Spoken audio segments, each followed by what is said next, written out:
Hello friends, this is Priyanshu. और क्या आपको पता है कि एक समय पर हमारी पृथ्वी पर राज करने वाले डायनासोर्स के साथ ऐसी कौन सी घटना घटी जिसकी वजह से आज हमें उनकी केवल हड्डियां ही मिलती हैं?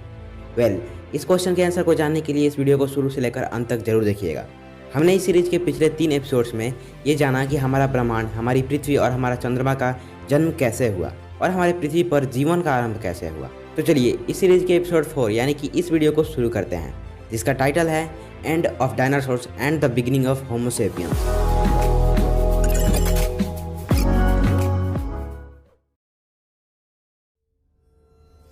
करोड़ों सालों पहले इस धरती पर जहां आज हम रहा करते हैं, वहीं विशाल डायनासोर्स राज किया करते थे। वे उस समय के सबसे सफल जीव थे। उन दैत्याकार डायनासोर्स ने करीब 14 करोड़ सालों तक हमारी इस पृथ्वी पर राज किया। उन डायनासोर्स की कई हजार प्रजातियां थीं।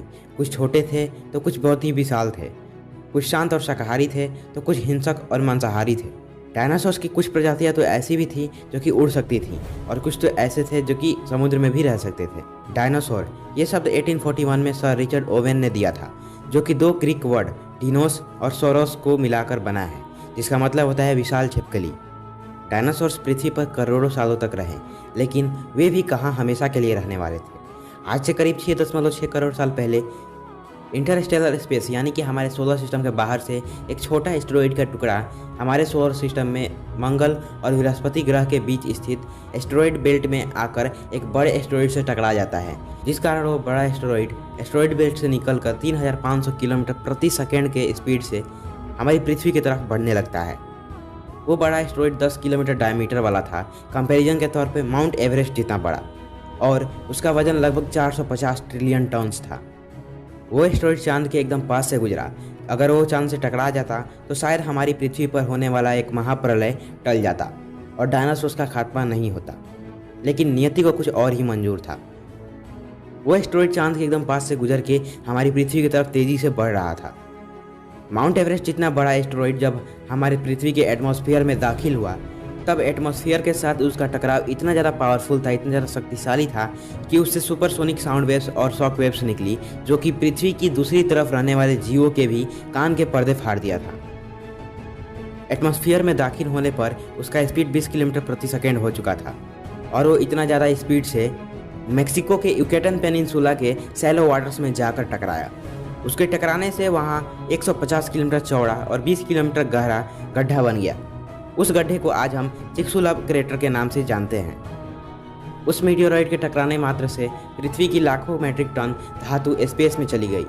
उसके टकराने से पृथ्वी के क्रस्ट में हलचल होने लगी और भूकंप की तरंगें कई किलोमीटर दूर तक चली गई, महज कुछ ही सेकेंड्स में। उसके टकराने से कई किलोमीटर ऊंचे धूल के बादलों का निर्माण हुआ। उस विस्फोट से इतना ज़्यादा रेडिएशन बढ़ा कि उस जगह से 800 किलोमीटर के दायरे में जो भी जीव थे वो सारे के सारे इंस्टेंटली राख बन गए। इस जमीनी खतरों से उड़ने वाले डायनासोर्स तो बच चुके थे, लेकिन अभी तो यह महाप्रलय का शुरुआत था।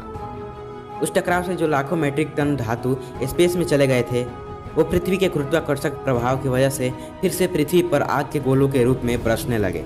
धूल के बादलों से एक 20 किलोमीटर प्रति घंटे की स्पीड से चलने वाला तूफान का निर्माण हुआ, जो कि मौत का तांडव मचा रहा था। ये धूल के बादल कई किलोमीटर ऊंचे थे और इसके वजह से पृथ्वी पर सूरज का प्रकाश आना बंद हो गया। इतने तबाही से पृथ्वी पर मौजूद 90% पेड़ पौधे और जीव खत्म हो चुके थे। उस विस्फोट के 90 मिनट बाद पृथ्वी पर धूल के बादल चारों ओर फैल चुके थे। पृथ्वी चारों ओर से धूल के बादलों से घिर चुकी थी। पृथ्वी का तापमान 200 डिग्री सेल्सियस तक पहुंच गया था। इसीलिए जो जीव महाप्रलय के स्थान से कोसों दूर थे, उन्हें भी मौत की प्राप्ति हो गई। अब पृथ्वी पर केवल 20 किलोग्राम से कम वजन वाले जीव ही बचे थे।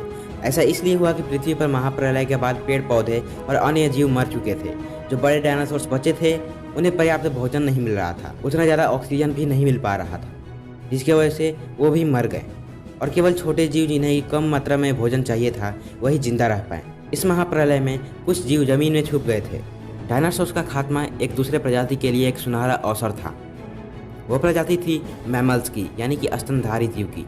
वे छोटे मैमल्स अब अपना जान बचाने के लिए ज़मीन में रहने लगे और सब कुछ खाना स्टार्ट कर दिया, और उन्हीं मैमल्स से आगे चल के हम इंसान विकसित होने वाले थे। महाप्रलय के लाखों सालों बाद पृथ्वी पर फिर से पेड़ पौधे उगने लगे थे। मैमल्स और भी डेवलप हो चुके थे। अब हमारी पृथ्वी इस महाप्रलय से पूरी तरह रिकवर हो चुकी थी। अब पृथ्वी पर एक दिन लगभग 24 घंटे का होने लगा था। धरती पर सभी महाद्वीप लगभग आज के जैसे हो चुके थे, लेकिन अभी एक और भूभाग की रचना बाकी थी। समय के साथ धरती के टेक्टोनिक प्लेट्स में फिर से हलचल होने लगी, जो कि धरती के दो अलग अलग द्वीपों को एक दूसरे के पास ले जा रहा था। वो भूभाग वही था जहाँ की आज इस वीडियो को देखने वाले अधिकतम लोग रहते हैं, यानी कि इंडिया, जो कि एशिया महाद्वीप से मिल रहा था। इन दो भूभागों के आपस में टकराने से एक नए पर्वत श्रृंखला का निर्माण हुआ, और वो पर्वत श्रृंखला थी हिमालय की, और यही बनी पृथ्वी की सबसे ऊंची चोटी माउंट एवरेस्ट। आने वाले समय में इस पर्वत श्रृंखला से कई नदियों का निर्माण होने वाला था।